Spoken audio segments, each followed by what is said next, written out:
Welcome to the 12 Essential Holy Nights. Design, create, and manifest your upcoming year using ancient secret rituals. We are, believe it or not, already coming to Essential Holy Night number 9, representing the months of September and January 2nd. The qualities of the 9th Holy Night are gold and blessing light, as well as order, patience, and exactness. The questions you can ask yourself, and they are a way of communicating with your subconsciousness. Why am I so exacting? Why am I so exacting? Why am I so exacting?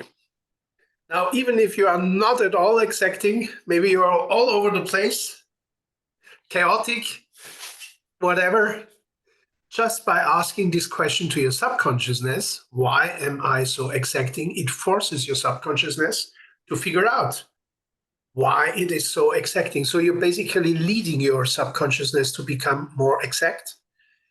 Same thing, why am I so clear? You may be totally confused.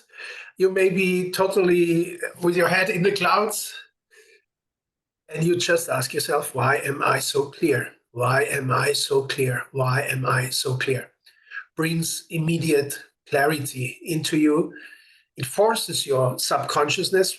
Basically, it's a presupposition. If you think of it from the construction, it's a presupposition in there.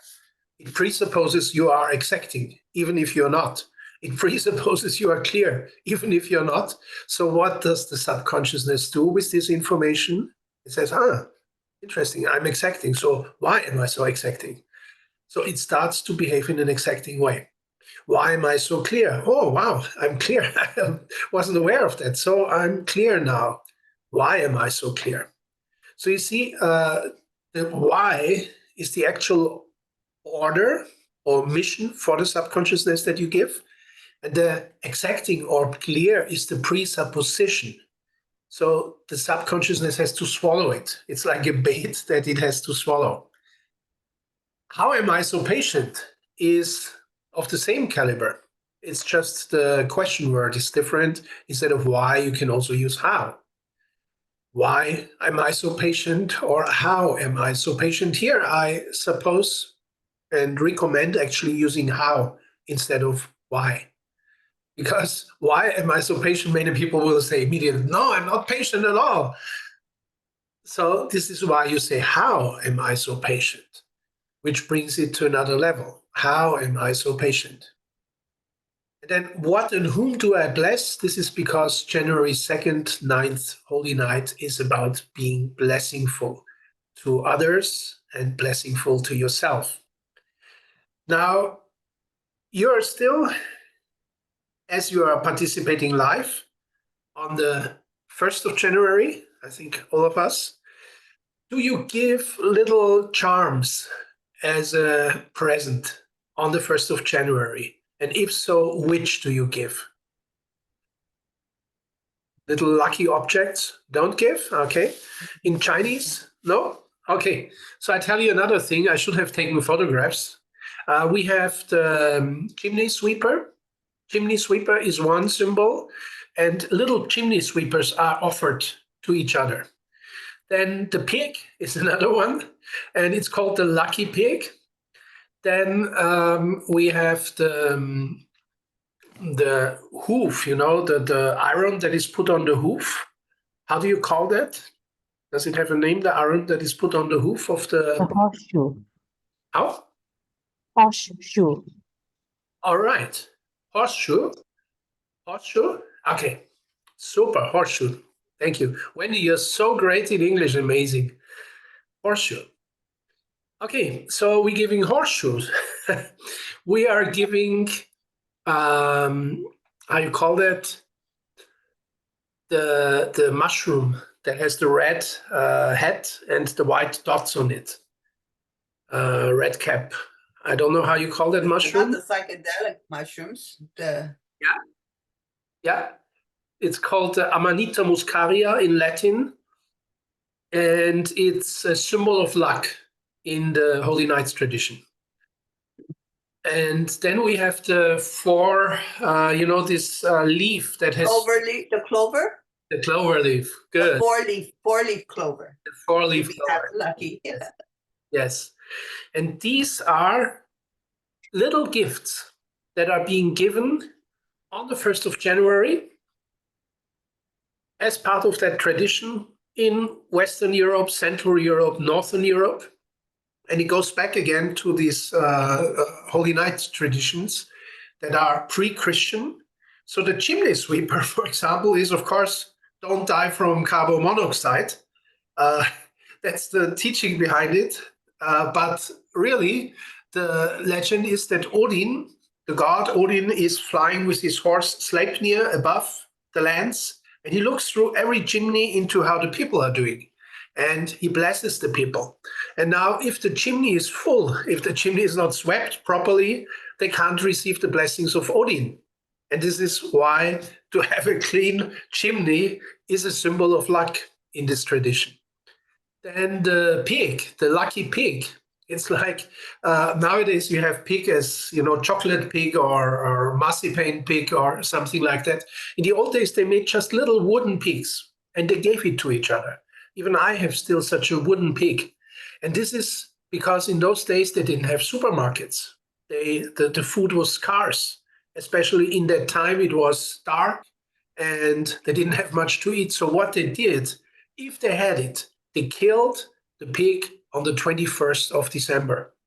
And that was to last for the whole time till 6th of January, if they were lucky, because many didn't even have a pig that they could kill on the 21st of December.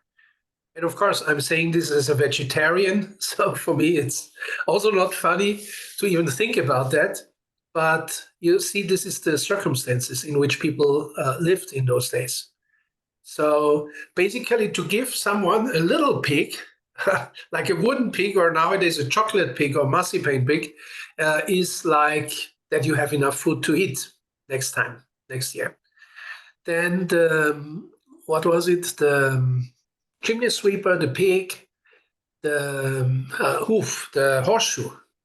That is, and I went to a blacksmith who still makes such horseshoes and asked him, do you know how this comes about? And he said, well, this was really something expensive back in those days. And when a poor man or a poor woman would find such a horseshoe on the street, they would go to the blacksmith and sell it and get quite some money for it. Because in those days, only the nobility had horseshoes on their horses. So basically the horseshoe as a symbol of abundance. Then the mushroom, the red cap. I don't know, do you have a proper name for that mushroom in English? We call it Fliegenpilz, which means fly mushroom. I don't know what it has to do with flies. Any idea what the mushroom is called in English? I haven't heard it called anything other. I've been actually looking at that mushroom lately because it's a symbol that a rock group used. And they're relating it to the cardinals, the Catholic Church, how they've sort of absconded that whole look with the red and the white. And they took away this ability to sort of perceive psychedelically or with that third eye. So there's been a lot of mystique around it, but I haven't seen another name for it other than the legal name that you just mentioned. Amanita muscaria, yeah. All right, yeah, so the red cap with the white dots is a psychedelic mushroom. However, in our lands like Austria, Germany, Scandinavia, also it is known that the mushroom is poisonous and that it can have psychedelic effects. It's not really used widely in folklore. This is because people are afraid of killing themselves with the mushroom, using it in the wrong way. It's only in Siberia, in Russia.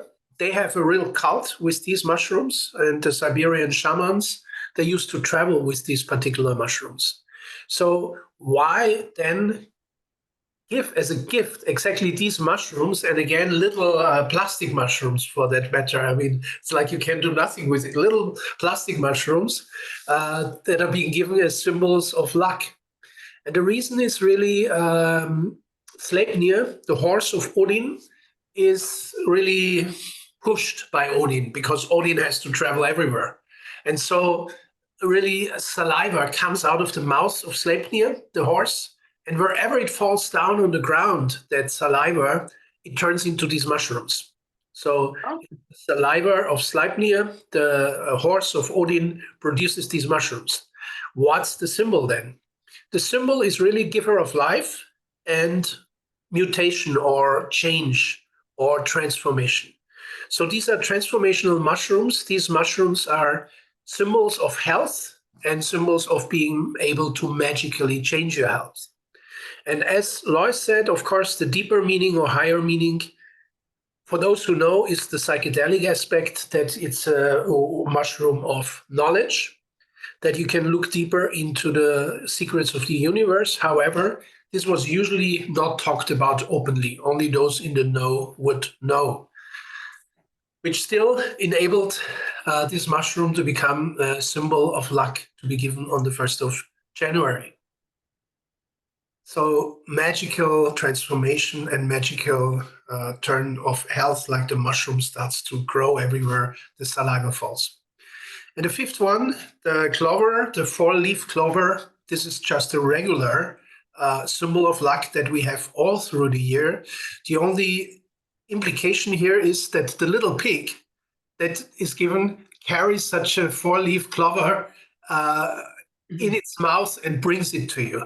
So basically, the pig is not just the pig is also the carrier of the four-leaf clover. And these are 5 of the symbols that come out of that Holy Night tradition. And the meanings, of course, they're really interesting, like Odin and the chimney sweeper, like opening your gateway to above is very interesting. Then on the other hand, the pig is really like the material sustenance. Then the, what was it, the hoof, the horseshoe, financial abundance. And then the mushroom, really this magical transformation, health, but also the higher aspect. And then just regular luck. And this is what has been given by people to each other. I believe, Wendy, in the Chinese New Year, you also give each other gifts, symbols of luck for the new year. Isn't that so? Yeah, yeah. Usually it's food like mandarins for symbolizing wealth. Yeah. Beautiful. And for the adults, they will give red packets with money inside to the kids. Nice. Very nice. All right. So these are 1st of January customs, and Chinese New Year is, of course, also 1st of January, but in the Chinese calendar, in the moon calendar. So that's why it's given to another time. And China has always been a culture that believe in fortune, that believe in blessing gifts. It's deeply ingrained in the culture. It means there is some kind of magical thinking. So if you think of the Hawaiians, the Kahunas, if you think of the Vikings or Germanics or Celts in Europe, if you think of the Chinese, we are all superstitious people, so to say. However, from my point of view, science is simply not developed enough to understand some of these powers. So it has nothing to do with superstition. It has only to do with the limitations of science as it is right now. And science will still figure out many, many more things that have been believed to be a superstition or some kind of hocus pocus. It would be superstitious, in fact, to believe that science knows already everything. That would be the real superstition. Okay, how are you feeling? Are you happy? What's your energy today? Beautiful, beautiful. Write it all down, 1st of January, month of August. And hello to Quack Pig. Hey, Tammy. It's Tammy. How do I pronounce your name correctly? Quack Pig Yi. Then Catherine. Hello, Catherine. Happy New Year. All right. So let's go into the ninth Holy Night. Again, I can't believe it when I say that it's already the ninth Holy Night. Month of September, gold and blessing light, order, patience, and exactness. Questions you ask are, why am I exacting? Or why am I so exacting? You can formulate it however you wish. Why am I so clear? Why, how am I so patient? And what and whom do I bless? And these questions to the subconscious, they are presuppositions, as you notice. They imply to the subconscious that you are exacting, that you are clear, that you are patient, that you are blessingful. Of course, what and whom do I bless? It's a direct question. It's not such a question to the subconsciousness. But what we are doing here, we are programming our subconsciousness with such implied commands. It's really a command. So I'm exacting. I am clear. I am patient. For the subconsciousness, it's like a command. And this is why you work with these questions. As usual, we have now reached one major goal, transitioning, leaving behind. Now the old year is really past us, and you definitely feel this is some new land, some new territory, some new energy you are in now. You continue observing the signs and portents, the gods and goddesses, the ancestors, and, if possible, your connection to Source. Your goal setting continues now for September, October, November, December. What does that mean? Now we are basically in harvest time. This is what happened. We had 7th and 8th Holy Night, the cardinal month, the power month in the middle of summer. And then suddenly we are in autumn. With September, it's already the first month of autumn. And now we're thinking of harvesting. The oils rituals, we have 3 fantastic oils for today: clarity, abundance, and Egyptian gold. The ritual of the 13 wishes. Today, if you're watching this live, you have already given your 8th wish to the fire. And now that you are on 2nd of September, this is already the day of your 9th wish. Continue to chant, to sing, to invoke, to dance, and to meet people. So this is basically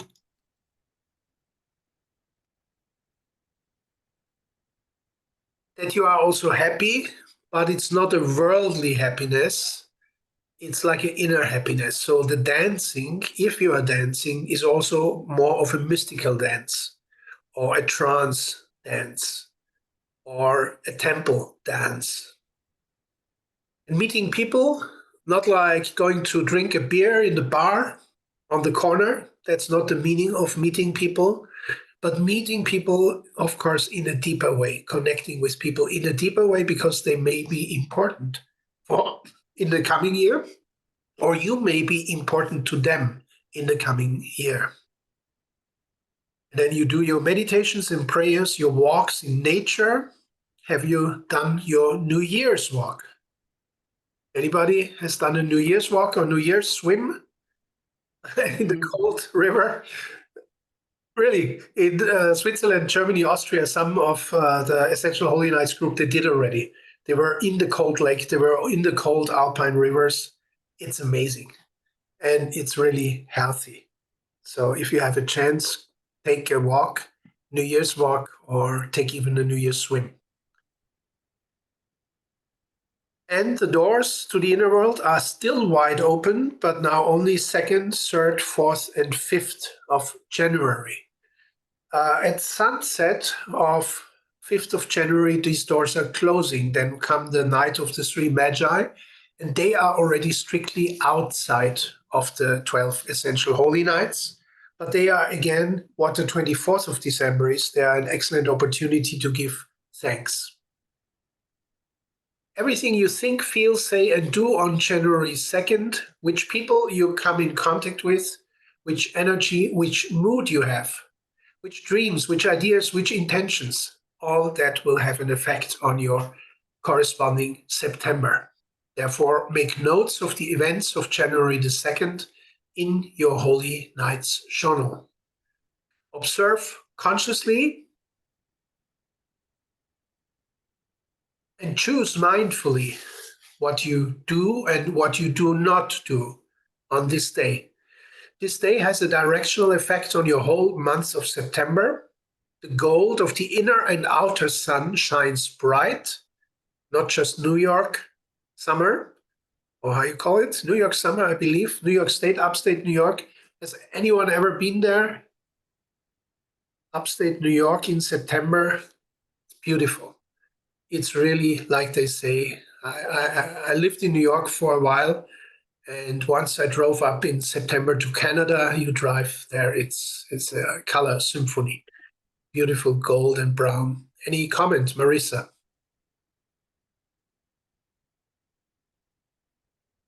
The About Indian summer, or how is it called? Indian summer. Yeah, it's quite magical. It's beautiful. I love the watching the colors, like the deep reds and the yellows are just, yeah, beautiful. And this is, you're very lucky because you live close there, or you live there in that area. It is so beautiful, and it's such an abundance that, nature.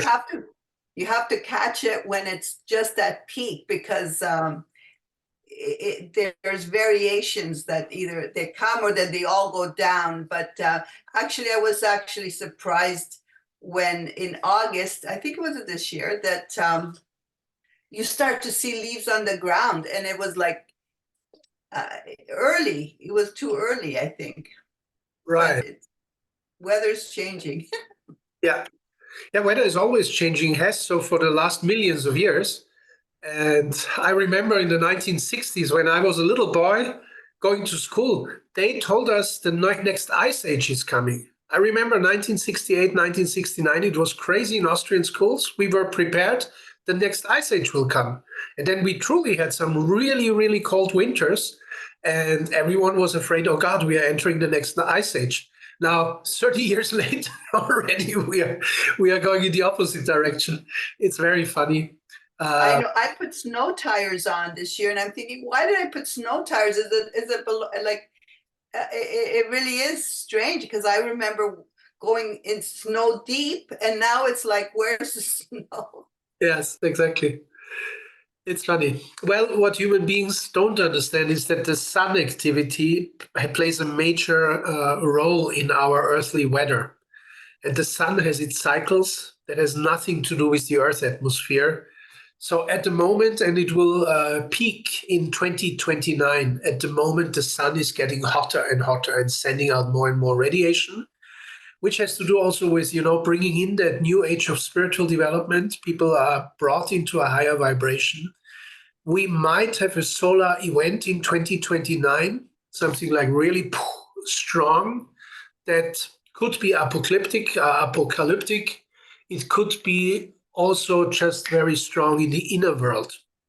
It could be like really you have two timelines. Nobody knows really, because such solar events are very rare. They happen every few thousand years. And it's also just an approximation that it's probably happening in 2029. So for that reason, the sun is heating up. And no matter what you do in the Earth's atmosphere, that doesn't change what the sun is doing. So the sun will cool off again and become less intense in the 2040s, 2050s. So then people will say again, probably, oh God, we are coming to the next ice age. Well, that's short-sightedness, because one thing is the Earth's atmosphere, the other thing is the solar activities. So the gold of the inner and outer sun shines bright, and with a gentler gold, inner and outer abundance can be achieved. Yet you have to order and be patient and exact in your harvest. You have to have order and be patient and be exact. Exacting or exact? What's the proper word? You have to be exacting, or you have to be exact?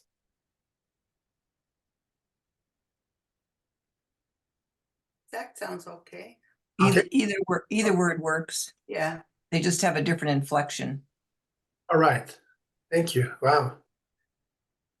Yes, and that's that's the meaning of the ninth holy night. The reason is also fairly simple if you know astrology. And for me, it's also amazing how the holy nights really follow also the astrology, how the astrological signs play a big role in how the 12 nights are perceived. And this is, if you look into it in a deeper way, you immediately see it. However, most people don't see it, that it's really the horoscope playing part. They think, oh, it's some ancient traditions, the old people did it. How did they come to such superstition? Whereas in reality, it's very, very astrological, astronomical. And I say that because back in those days, thousands of years ago, it was one science. Cosmology, physics, astronomy, astrology, even psychology, it was not different faculties.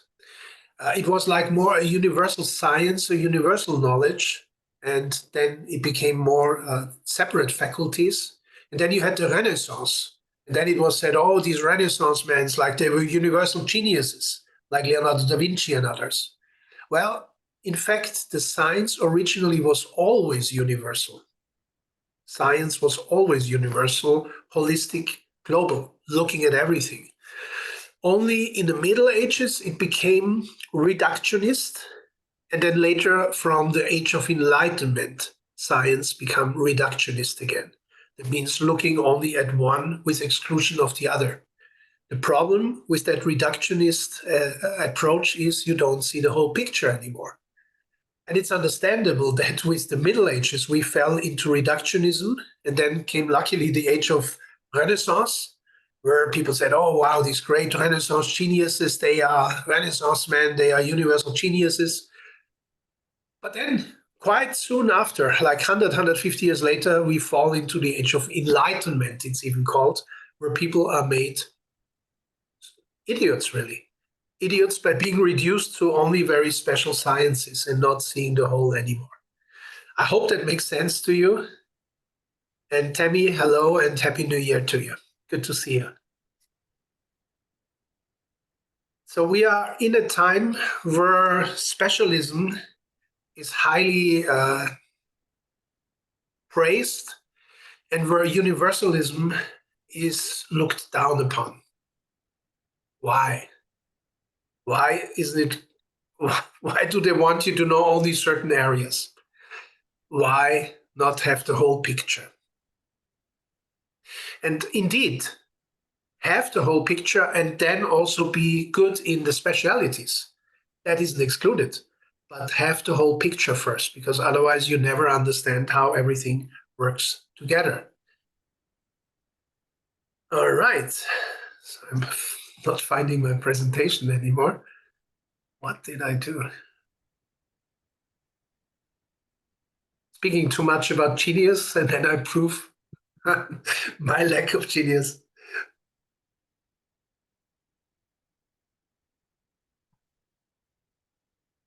Okay, so structuring your Holy Night journal, you know that all well. We go to September in a moment. Again, September and the Virgo. Virgo is the ruling sign of the ninth Holy Night and the month of September. And it's really about order. It's great for finances, for accounting, for exacting systems. It's tedious for many people. Many people hate it, yet it comes exactly in this part of the year. Think about it. Why does Virgo, with all its order, all its systems, its slow systems, it takes time to bring things into an order, to be exacting. Why? Before harvest time. And this is important because you need to have proper accounting and you need to be accountable. Many people are not accountable, especially if you think spiritual types or hippie types or artist types. They are beautiful. They are the most beautiful people. They are like paradise birds, but very often they are not accountable. And they also have that problem in their life. Now, in sense of mastering your whole life, September, and Virgo plays a big role. It really brings you to the world. Lois is Virgo, earth sign, a water sign, a fire sign, or an air sign. Virgo, Virgo's Earth, I believe, isn't it? exactly. So we have Capricorn, earth, then we have Taurus, earth, and now we have Virgo, earth. And it's always ascending. That means Capricorn, the last one in December, beginning of January, is the earth sign that climbs the highest, that animal that climbs up in the Rocky Mountains. Virgo is really down to earth, really get your things in order. It's the earth element. And it's a very important lesson. We cannot escape any lesson. There is an old way of looking at it that comes from Egypt and Greece, and that is the path to enlightenment goes through the horoscope. That means you have to master all the 12 signs, because the 12 signs, they are principles of life that have to be mastered. And so this is the reason why we every year run through the same experiences, influences, even though many people say, oh, this is just medieval superstition. But these are vibrations, these are frequencies. We have to go through these experiences. There are psychological experiences, there are worldly experiences, material experiences, meteorological experiences, social experiences, and it shapes us. It makes us who we are. And if we say, oh, it doesn't exist, it doesn't make it go away. It's still there. And so I say this for spiritual people because I'm mostly among spiritual people, and I have a few friends who are right now in trouble materially with the IRS, with some lawyer things, with some payment things. It's amazing how many good-hearted people, spiritual people are at the moment exactly in a problem with law or taxes or payments. Why? Yeah, why? Because they haven't looked at it. They haven't taken the responsibility.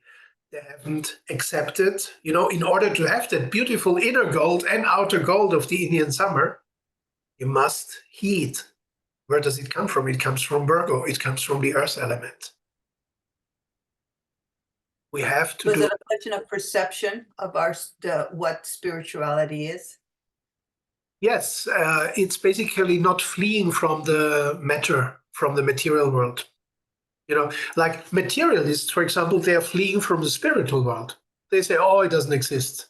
Only matter exists. They are fleeing from the spiritual world. But you see the opposite. Many spiritual people, they are trying to flee, to escape the material world. However, because they have a physical body, they cannot escape from it. And those materialistic people who try to escape from the spirit, they are still spiritual beings as well. So they get really depressed. They get really cut off from source if they focus only on the material side of things. So we have a double nature. We are spirit and we are physical beings at the same time. And this is now comes the ninth holy night with the most beautiful manifestation of this physical existence, really the golden manifestation, the richness, the harvest, the goodness that this time of the year brings.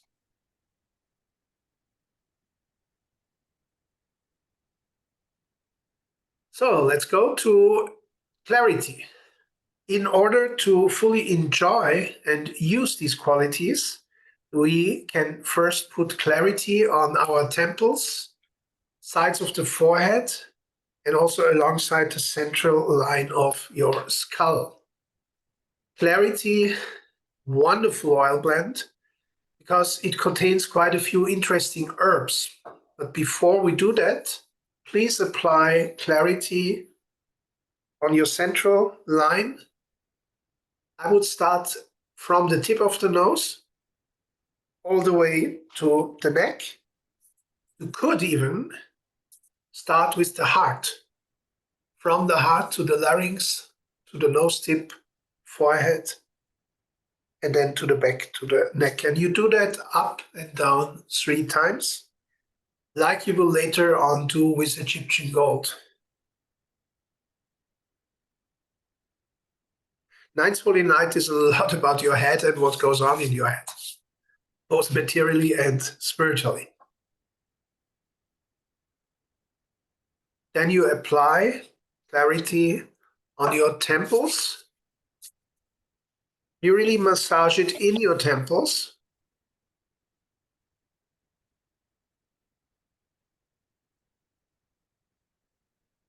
And on the sides of your forehead, approximately here is the relevant points. You may know them from reflexology, these points. It's about here, above the eyebrows, see that? And it's, if you make a line from the inner eyebrows up to here, it's about 1/3 of the way. And you massage the clarity in these spots as well. So temples, and these spots, then your central line of your scalp. By the way, that's a good month for your scalp, because if you do that every day, your hair will really benefit a lot, because it has some oils inside that are also good for hair growth.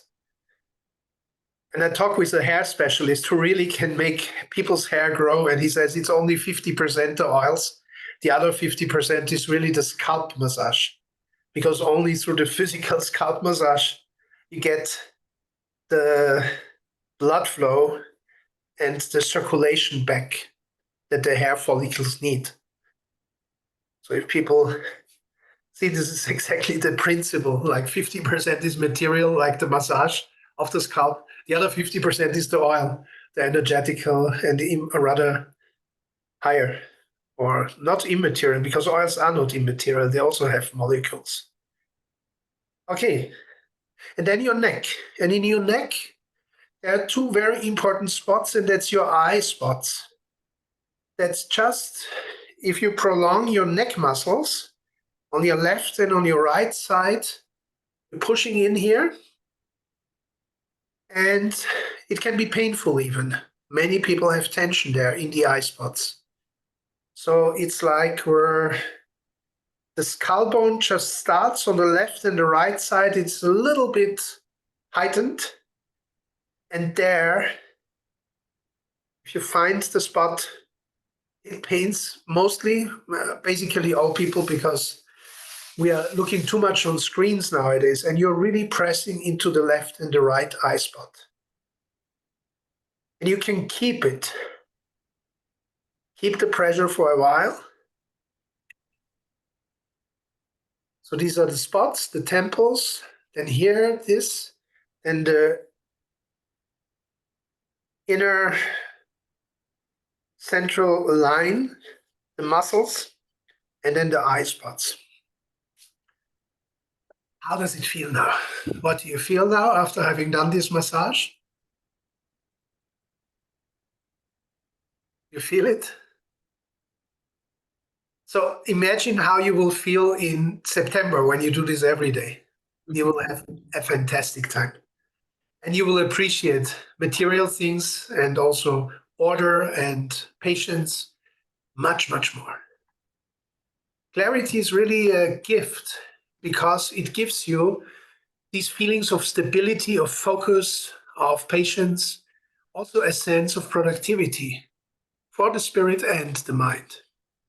It combines basil, cardamom, rosemary, peppermint, coriander, geranium, bergamot, lemon, ylang ylang, it's a long list, jasmine, Roman chamomile, palmarosa, and I'm sure you recognized already what's inside. Coriander is inside from joy, geranium is inside from joy, bergamot is inside from joy, lemon is inside from joy, ylang ylang is inside from joy, jasmine is inside from joy, Roman chamomile is inside from joy, and by the way, also gentle baby, and palmarosa. Look at that. Clarity has 1, 2, 3, 4, 5, 6, 7, 8 of the 10 oils that are in the master blend, as I call it. Same as joy, same as gentle baby. Similar like harmony, similar like forgiveness. And when you study the oils, you find it out more and more. So again, the question is then, if this is like all the basis, like this is the basic vehicle, what then makes clarity tick? And the answer is very simple. It's mainly basil, cardamom, rosemary, and peppermint that make the difference. Because the rest here, that's all the master formula, the master recipe. So let's focus on basil, cardamom, rosemary, and peppermint. What do they do? Basil is, and I didn't write it even, I'm sorry for that. I wrote the others.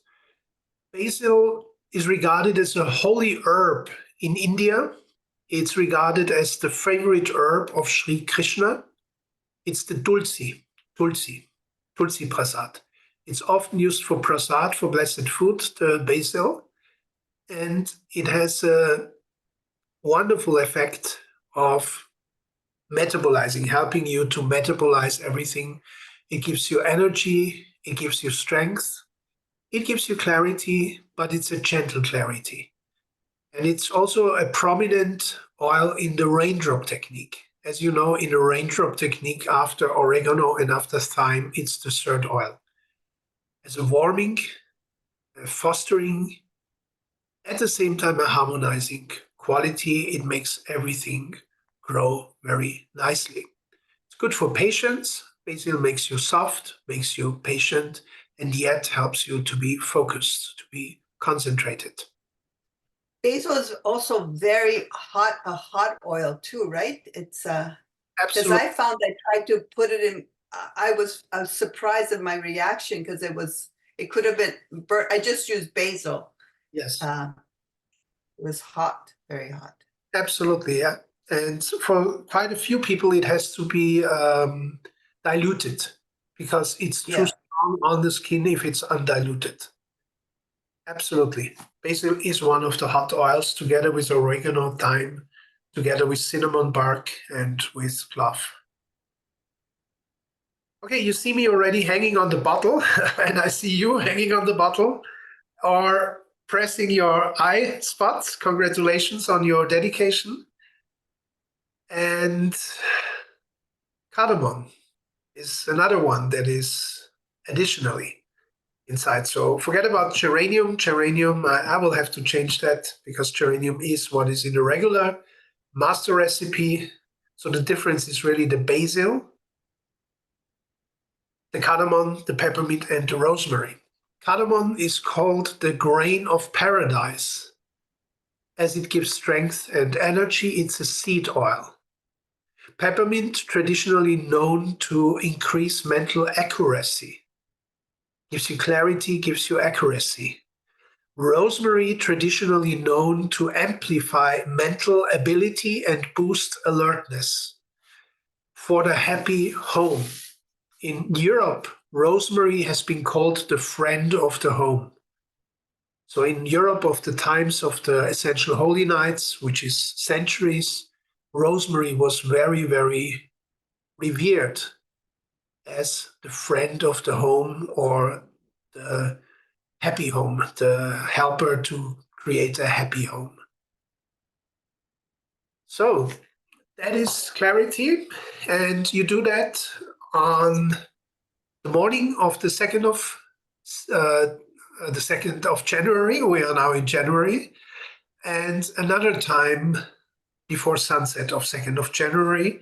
I recommend you do the oils once before you go through these 7 areas and you're scripting your goals and your scripts.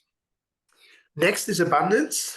And abundance, of course, is very much in tune with the Indian summer, the golden summer, the blessings of the harvest that comes.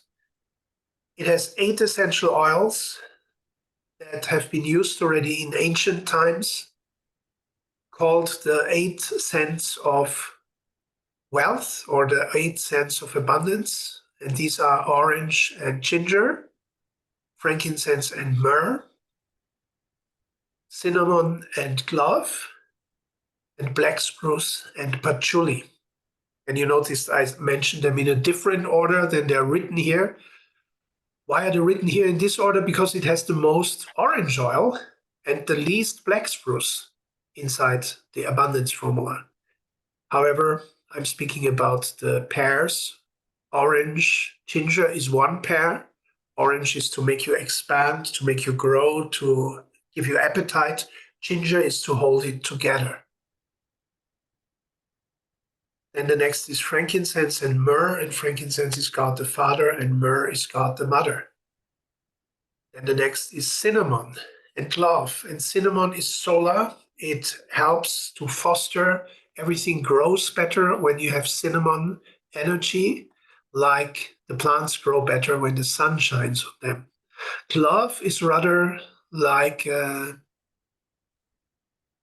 helping to prevent rusting, or helping to prevent oxidation, or helping to prevent decay. In terms of abundance of money, cinnamon brings flow of money energy, lets the sun shine on your money. Clove helps to protect against decay of money. And very often, decay of money comes with inconscience, that you are not conscious enough with your money, because energy follows attention. And if you're not giving enough attention to your money affairs, then you will suffer. You need to give attention to your money affairs.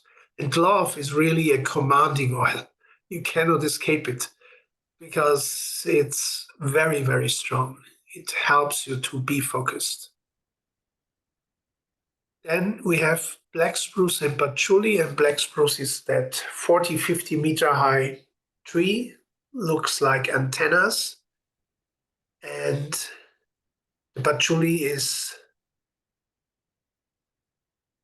like grounding, one of the strongest grounding oils. So if you think about grounding oils, definitely vetiver, definitely angelica root, patchouli, tea tree to a certain extent, and as a blend, the grounding oil blend. So if you wish to create abundance, you need grounding as well. Where do you apply abundance? I apply abundance on all the 7 chakras.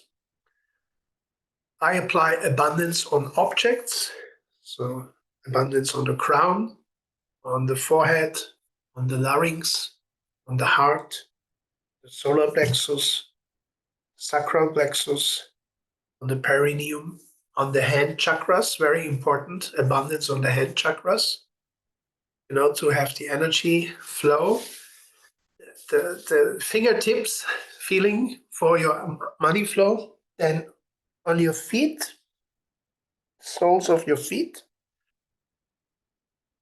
7 chakras, your hands, and the soles of your feet.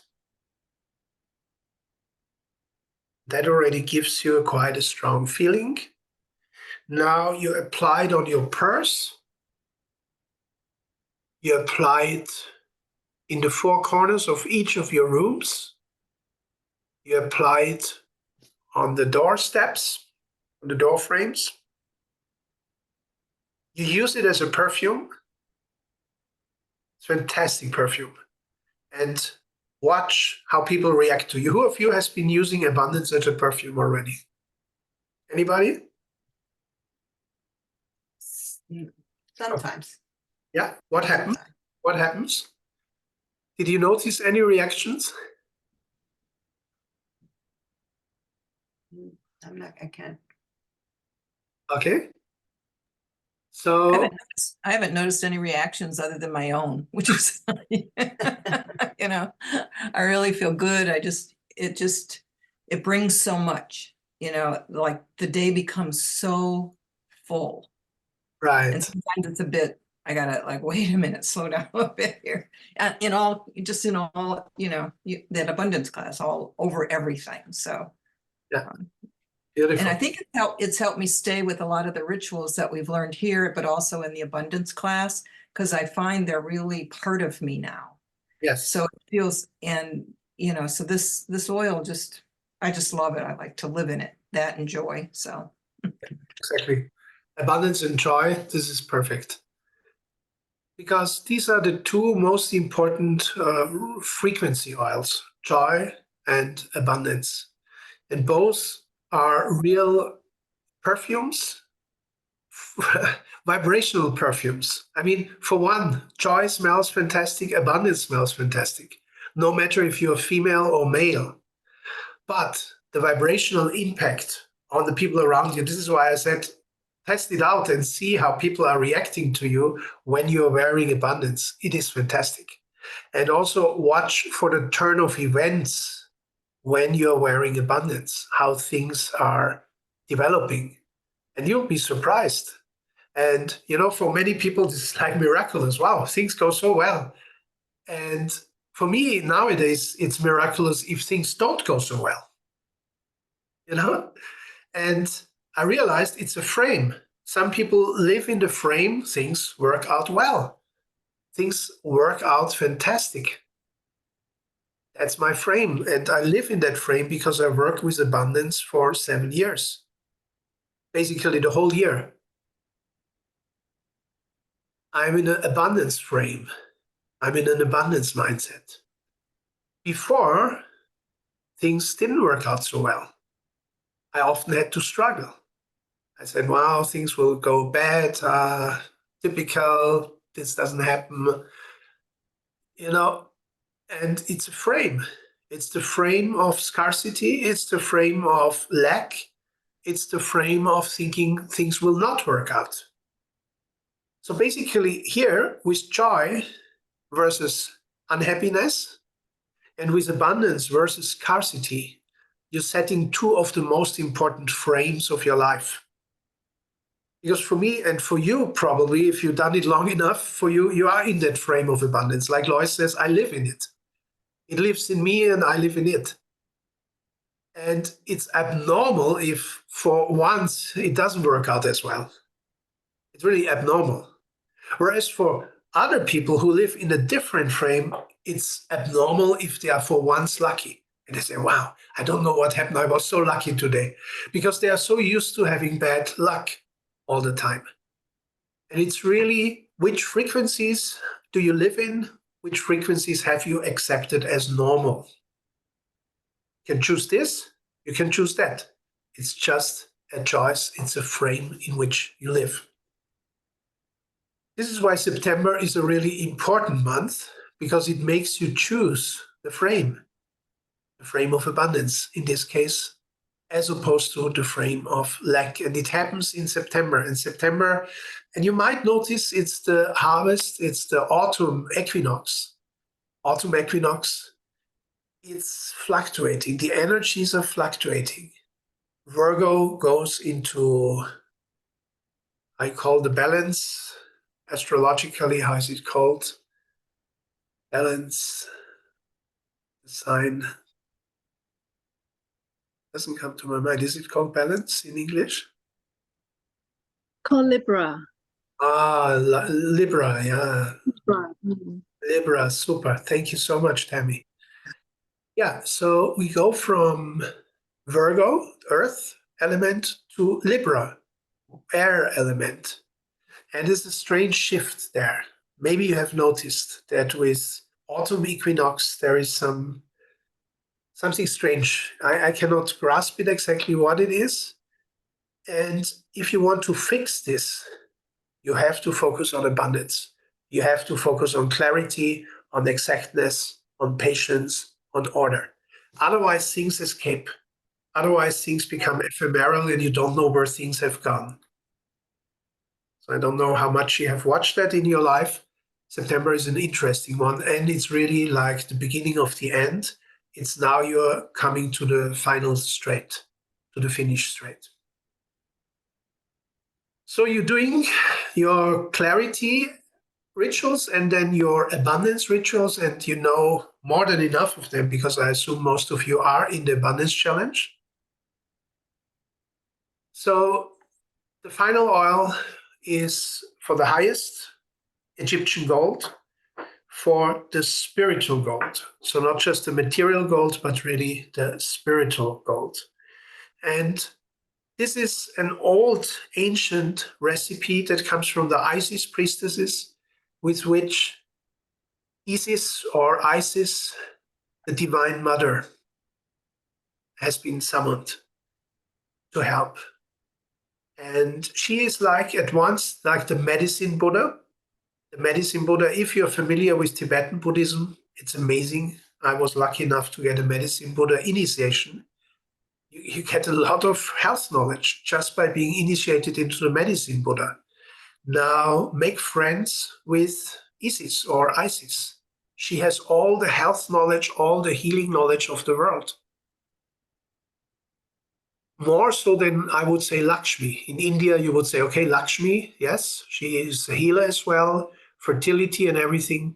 But Isis or Isis is much, much more the healer goddess. She's divine, feminine. She's like the Divine Mother, but with the speciality of occult processes and of healing, all kinds of healing powers. And she's golden. She gives you a lot of inner wealth. In a certain sense, if you compare it to the Indian, she even has aspects that Ganesh has. So if you remember Ganesh, the elephant god, the remover of obstacles, also has a meaning of inner and outer wealth, especially if the Ganesh statue has the rat at its feet. And this is the interesting thing. We spoke about that gods and goddesses are usually symbolizing cosmic principles. They are archetypes. And here with Isis, you have a very interesting archetype that is like spanning across the Divine Mother, Lakshmi, aspects of Ganesha and of the medicine Buddha. And she's old. It's hard to say, was she there on the planet before these Tibetan Indian goddesses were there at the same time? How come that people perceived it in this way or in that way? Talking about all this, just work with Egyptian gold, you will know a lot more. Your clairvoyance will develop, your inner knowledge will develop. You will just know things without reading about them in a book. It's one of those great oils that gives you direct initiation into knowing. So if you start to know things that you have never heard before or that you have not read anywhere, this comes from this connection that you make with Egyptian gold. Why is that possible? Because all the knowledge of the world, all the wisdom of the world is there in the Akasha, in the memory of the universe, you could say, as well as in the world of ideas. The only question is, are we capable of opening up to it? With Egyptian gold, you get that connection. So if you work with it, let's say, not only on the 9th Holy Night, but also throughout September every day, I predict that you will become a knower, a seer, a wiser person. It contains 10 ancient biblical oils and can be used to enhance moments of devotion and reverence. Egyptian gold combines the most valuable essences of the Middle East and Central Europe. It commemorates the many trips D. Gary Young made to Egypt to learn the ancient wisdom of essential oils. Our Young Living essential oils have been blessed in the King's Chamber of the Great Pyramid on many occasions. This is one of the oil blends that Gary Young put into the King's Chamber of the Great Pyramid. It contains frankincense, balsam fir, lavender, myrrh, hyssop, black spruce, cedarwood, vetiver, and by the way, vetiver, it was originally galbanum instead of vetiver. Again, galbanum is a Persian oil. Iran, at the moment, it's not available. Rose and cinnamon bark. These are the 10 oils: frankincense, balsam fir, lavender, myrrh. You read it now. Frankincense got the father, myrrh got the mother. Then balsam fir and black spruce, both from Canada. Lavender soothing, hyssop purifying, cedarwood protecting, giving you strength, vetiver grounding you, galbanum is also grounding and helping you with focus, rose opening your heart, and cinnamon fostering and letting your energy increase. In that sense, Egyptian gold is like liquid gold. So when it comes out of, you see that? It's golden. And you apply it to your crown, you apply it to your forehead, you apply it to your neck, you apply it to your heart, you apply it to your hands. Think of Isis, how she's standing with her wings. She holds her hands. She has wings there. She holds her hands like that, and the golden light is showering, pouring down on earth. You can, like Marissa does, apply Egyptian gold all over your head. It's perfect. Over your shoulders. You can even think of your head and shoulders like a pyramid energetically, and you can bring it all the way down to the feet. This is an oil that definitely comes from above. So as you have anointed yourself now, close your eyes, smell from the bottle of Egyptian gold, and see Isis or Isis, the divine feminine, high above you, with her wings spread out and her hands held towards the earth, and she's pouring liquid gold on you. Liquid golden energy, inner gold and outer gold are being showered upon you. You feel it in your aura, you feel it around you. You feel it also inside. Your crown chakra opens, and that golden rain of energy, inner and outer wealth, inner and outer wisdom, inner and outer secrets, are pouring into you, filling your whole inner being up with this gold. And this is like an olden gold, not a fresh gold, a little darker, a little deeper. It's like an ancient gold that you become flooded with as Mother Isis pours her divine light into you. You feel how you're being filled up. Your feet become filled with that molten gold. Your legs become filled. Your torso becomes filled with that liquid gold of inner and outer wealth and inner and outer knowledge. Your shoulders and arms and hands and fingers become filled with that golden energy. And finally, your shoulders, your neck, your head. You become fully golden within yourself. But not just in yourself, but around you. Your aura is also being blessed with molten gold, liquid gold, kind of an ancient gold, but very luminous. And you feel that gold blessing in your aura, all around you, not just inside you.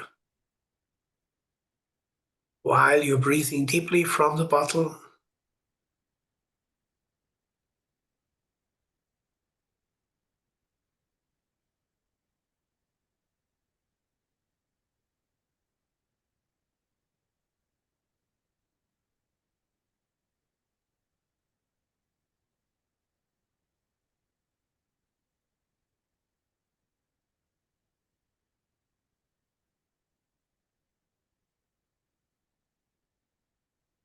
and you can open your eyes now. You might even see all around you golden light. Or you just feel a vibration, a presence. Now, when you go to bed tonight, imagine, because this will continue what you feel now, imagine Isis is standing high above you in the heavens. looking down on you from how many hundreds of kilometers, I don't know. She's looking down on earth. She's looking exactly at you. And she's sending you her golden blessings continuously throughout the whole night. You will sleep this night with the golden blessings of Mother Isis. You will wake up on the 2nd of January with these golden blessings. You will be showered with gold throughout the whole night. So all you have to do is simply when you go to bed tonight, think of what you feel now. If you have Egyptian gold, of course, smell from it again, apply it again before you go to bed. And then be aware the Divine Mother in the form of Isis is high above you. She's spreading her wings and she's blessing and blessing and blessing. And golden light will be pouring down on you throughout the whole night. You will be bathed in consciousness light this night. You will have a golden 2nd of January. You will have a blessing that comes already from the night. And you look a little bit into order, patience, and exactness on 2nd of January. So physically, what can have more order in your physical life? Where do you have to have more exactness in your physical life? Where do you need possibly more patience in your physical life? Emotionally, what can be cleared? You'll be surprised. We didn't talk about clarity as an emotional oil. Basil also has emotional aspects, and you know that the whole blend, clarity, is built upon the master blend. It's built upon gentle baby joy. So it is indeed an emotional blend before it is a mental blend. So clarity, which emotions can you bring into more clarity? Which emotions can you bring from chaos to order? Which emotions are too wishy-washy in your life? Too all over the place, not clear? Also, emotions profit from clear definition. You know, if it's love and it's hate and it's peace and it's quarrel and fight all mixed together, what kind of emotional quagmire is this? And you have that with some people. It's like no clarity in their emotions. It's like everything together. This is what we are aspiring to in September, really also to get emotional clarity, clearly defined emotional energies. Then mentally, of course, to be exact, to be focused, to be clear, also to be patient. Actually, lack of patience means you don't have it together. The natural state is to be patient. The unpatient or impatient state is a state of reactiveness, and reactiveness is always a sign of weakness. Impatience is reactiveness. When you're impatient, you are reactive. And when you're reactive, you are weak. Because strong people are proactive. Strong is to be proactive and patient. Weak is to be reactive and impatient. And this it starts really in the mind. So people who immediately get upheaval in their thoughts, who immediately react, who immediately become impatient in their thoughts, they have a big chance now in the ninth Holy Night on 2nd of January and in the month of September to improve their situation, become more proactive, become more exacting, become more clear, specificity, become more patient, become proactive. Stop being impatient, stop being reactive. Socially, the same principles apply. Bring order into your relationships. Bring order into your social world. Your social world can be very abundant and you have to be patient with them. However, you can be like a gardener. Clear it out a little bit. Cut the weed. You don't need to tolerate everything in your social world. In order to raise the good plants, you sometimes need to get rid of the weed. But social capital means raise the good plants, cultivate the good plants, make them grow. As September is in the earth sign of Virgo, it has a lot to do with abundance, inner abundance and outer abundance. So social abundance or social wealth plays a role. And then you will feel that some people will be really like a blessing for you. Some people, maybe you know that, maybe you don't. Some people have like a lucky energy, especially female. Sometimes they are like the goddess. They are like Lakshmi. They are like Kuan Yin. They are like showering you. Kuan Yin or Lakshmi or Isis. You might attract such people into your network who are such abundance people. And that leads you to your finances. How can your finances become more prosperous, become more abundant, become more affluent? By a simple trick, by having clear streams of energy, by having clear financial flows. Money flows more if you have funnels of money.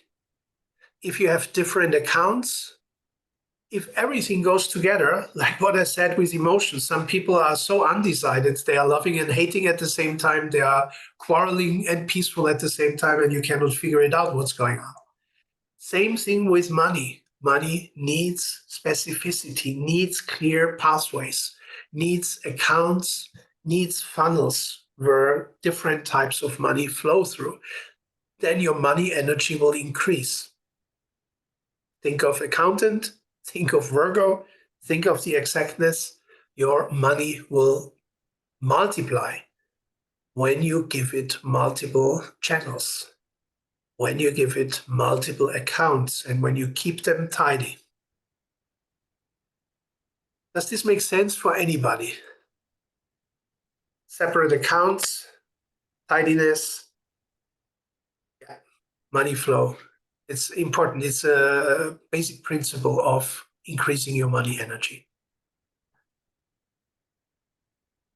Spiritual, now we come to the blessings that we receive with abundance and then with Egyptian gold.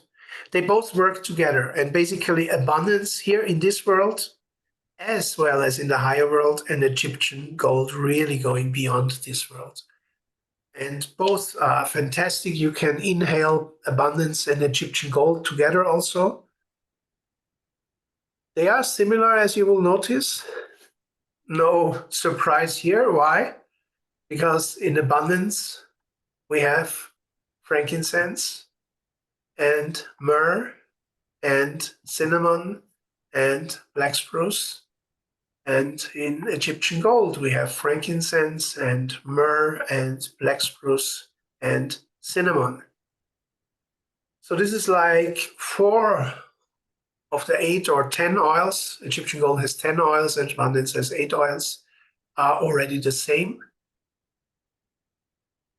Difference comes from the others.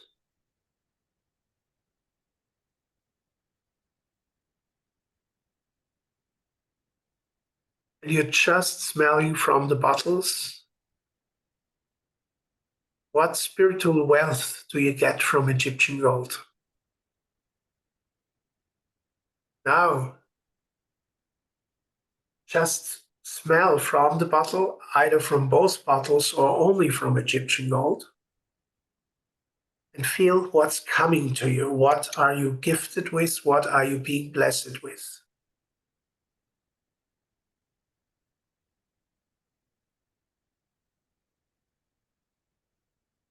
Oh, wow. Tammy Kwok will go to New York City in September 2024. That's fantastic. Congratulations. Oh my God. Very nice.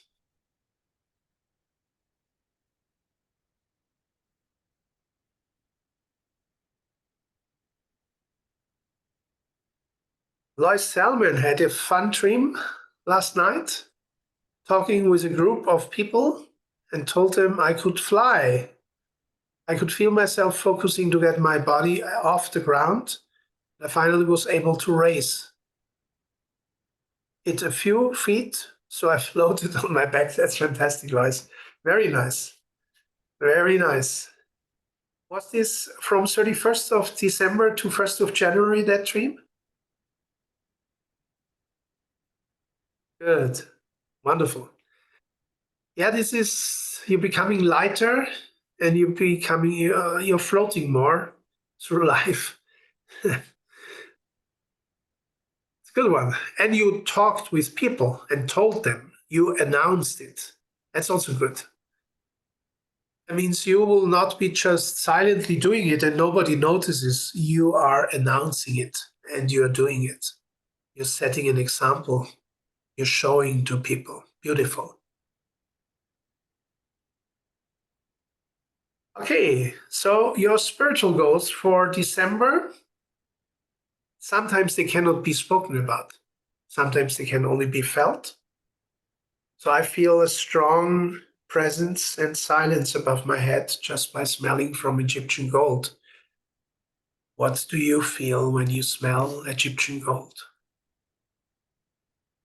And then finally, as usual, what are your goals for fun, joy of life, and delight of existence? And you will say, hey, come on, Aditya, in this month about clarity and order and exactness and patience, how can I have fun? Well, this is exactly the meaning. Find out how much fun and how much joy is in order, how much joy is in exactness and clarity and focused flows. And you'll be surprised once you get it. Like some people who were really like all over the place for much of their life, who were in a certain sense very creative or chaotic, you could also say, when they finally come to the joys of order and focus and patience and clarity, they say, wow, so nice. There's a new dimension in my life. So find joy in more clarity, find joy in more order, find joy also in the higher order, delight of existence. What is the divine order? Especially if you are so far a more creative type. If you are already a bean counter, if you are already an accountant, if you are strictly ordered, then of course it doesn't apply to you. Then you have that principle already. Then your task is to get that order to a higher plane, to the spiritual plane. Who of you suggests or thinks about themselves as rather creative or rather spiritual? Anybody? Creative, spiritual? Yeah. Yes, yes, okay. Who of you thinks of yourself as rather materialistic, rather like a bean counter, like an accountant? Yes, Wendy, fantastic. How about you, Tammy? You don't know? Okay, beautiful. Balance, you are Libra, you're Libra. Good, Libra. Very nice. Yes, and Wendy made it. Wendy made it from being such an exacting person, such a bean counter, to being also such a beautiful God the Mother. You're like a Buddha, but you're also like God the Mother in the most beautiful form. And you allowed that part of yourself, that intuitive part, that chaotic part, that inspired part. And now you're much more complete because before you had already the order, you're highly intelligent and everything, you're organized, but now you have this other path as well. And this is a little bit what September really brings us: integrate the outer and the inner, integrate the chaos and the order. Because from a higher perspective, both chaos and order are part of the cosmic order. From a higher perspective, both chaos and order are part of the cosmic order or higher order. Both play a role. It's Yeah. interesting that the earth element, we need to take in the earth before there's a balance. Yes. 100%. Yeah. Exactly. And to I go. thought in my dream it was, I'm sorry. No, sorry. Lois, please. No, well, just the opposite of Wendy. I thought in my dream I had to focus so hard to make it happen. Like I couldn't just say, oh, I can fly and then flew. I had to like really pay attention, and then it was minuscule. It wasn't like I just then flew. I was like, it was very methodical. And that's what I asked for in abundance, was more, that was my gift, was more mental focus this year. So it is interesting. It's just the opposite of what you're saying with Wendy, like what she's developed. And now I have to develop the other side. We do need that balance, which Tammy has. And you were just a few inches off the ground when you A were. couple of feet, like right about, eye level with people. Okay. Oh, wow. So that's quite high. Wow. So they must I have. wasn't, we were all a bit stunned. Wow. What a dream. That's beautiful. Okay. So lots of inspiration. Thank you so much again. Happy New Year. And enjoy. This is pure bliss. Whatever we are doing here now, till 6th of January, this is pure bliss. 6th of January, by the way, will be the first of the Holy Nights year. So the live streams for the Holy Nights will stop on the 5th. 5th will be for the night of the of the three Magi, of the three kings. And then on the 6th of January will be the first live stream for the month of January for all those who are in the Essential Holy Nights year. Thank you so much. Happy New Year.